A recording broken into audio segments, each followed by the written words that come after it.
Hey everyone, I'm Wendy Lee, and you're watching an exclusive artist interview at Sideshow Con. Today I'm chatting with artist and toy designer Tracy Tubera. Hi Tracy, how are you? Hi, Wendy. Good. How you doing? I'm doing great. So great to see you. Big fan of your work, and let's just jump right into it. I see you use a lot of sharp lines and bright colors in your work. What would you say inspires you, or who or what inspires you, fictional or real? A lot of my art is inspired by comic art. It's a mix of comic art, graffiti, and anime. Growing up, those were the things I always loved, like watching and looking at and studying. So, in a weird way, over the years, it's all like mashed up in my brain, and that's what usually comes out when I do my art. Specifically, when I think about comic art, Jack Kirby has always been one of my favorite artists, and he was always heavy with the dark, black lines, thick black lines, black shadows. So I always like to try to use that into my art. And I just mash those up with like just the forced perspective of like graffiti and like how anime has so much movement to it. So that's kind of, you got me. There you go. That's awesome. And is that when you kind of realized you wanted to become an artist?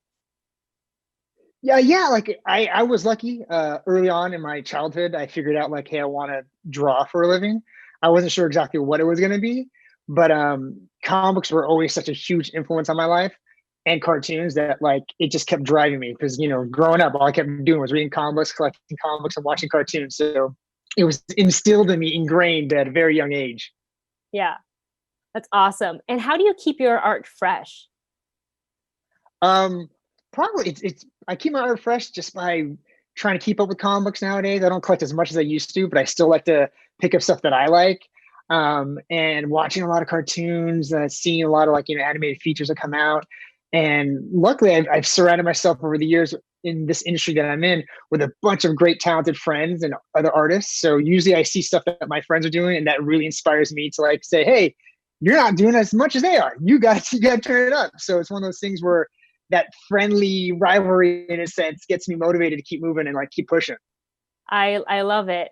And speaking of being inspired by comic books, you're not just an artist, you are also a toy designer. What medium have you worked in, and what medium haven't you worked in but you potentially want to get your hands on?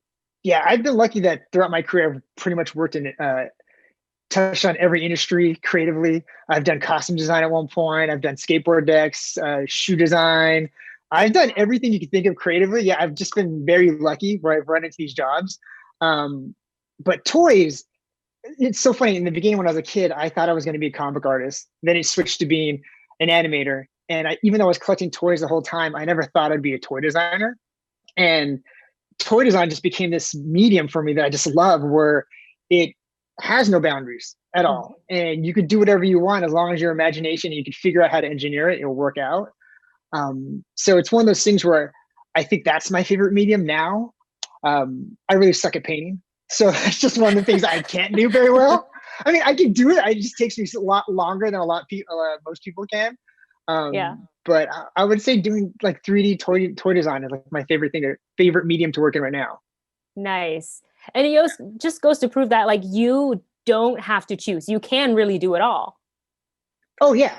I feel as if as an artist, the best thing you can do is to dip your toe into every type of medium, every type of industry, just because then it gives you insight into how that works, and then you can carry that knowledge over into what you really want to do or into something else. Yeah.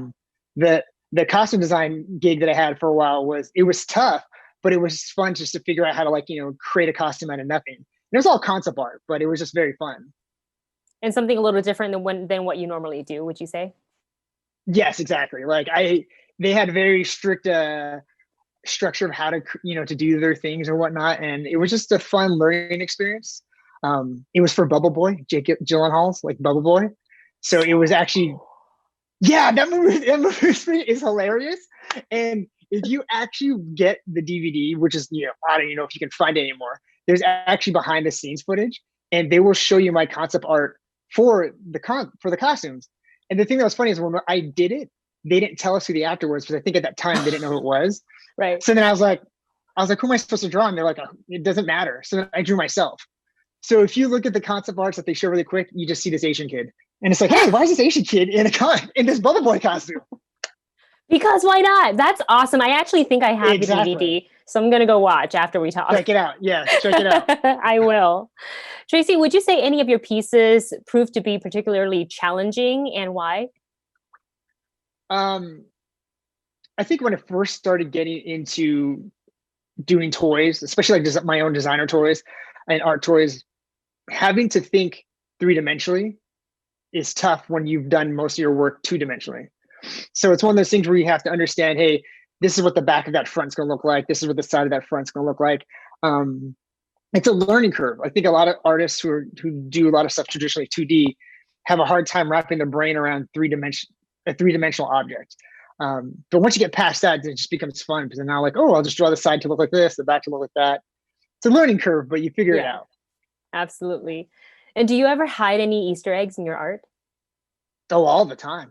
Like, I think the one thing I like to do is and this is just one of those funny things because like nowadays with social media and like if you put your art out there for everyone to see what you want everyone to see, sometimes you might run into people who might want to take ownership of your art and say, hey, it's theirs type of thing, which hey, it happens. I'll hide my signature in my art because there's a lot of people will like try to do the Photoshop thing and they cut out someone's signature. Well, I'll always hide my signature in my art. So if someone happens to steal it, I'll be like, hey, that's really my work because my signature's in there. That's one thing. So that's a little like a hint for all you artists out there who want to post stuff on social media. But the second thing I like to do, especially when it's a sneaker related art, I like to put the characters' initials in the flow of the shape of the shoelaces. Oh, so wow. for example, with all the like the Marvel designer toys that I did for Unruly and even the DC ones that are coming out, if you look at their laces, they're in the shape of the initials of each character. So the Miles Morales one, his shoelaces have 2 M's in there for Miles Morales. Yes. Oh my God, it makes so much sense. You know how many times I've stared at that? And it just really clicked for me. That's amazing. Yeah. So those little Easter eggs I put in there. Yeah. I love it.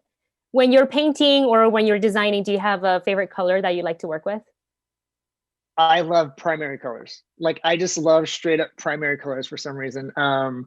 Obviously like complete black. I love black. So if I could just do all my stuff in black and white, I'd be happy. But if I have to add color, it's always like primary red, primary blue. It's just one of those weird things I always do. Yeah. Yeah. Amazing. Well, I had so much fun talking with you. You've shared so many great tidbits. My mind's been blown like 3 times in this interview. So thank you so much for joining us today, Tracy. It's been great chatting with you. No, thank you, Wendy. Hi, everybody at Sideshow Con. Have fun. Yay! And of course, we want to thank all of you for watching at home. Stay tuned for more content from Sideshow Con. And don't forget to let your geek side show.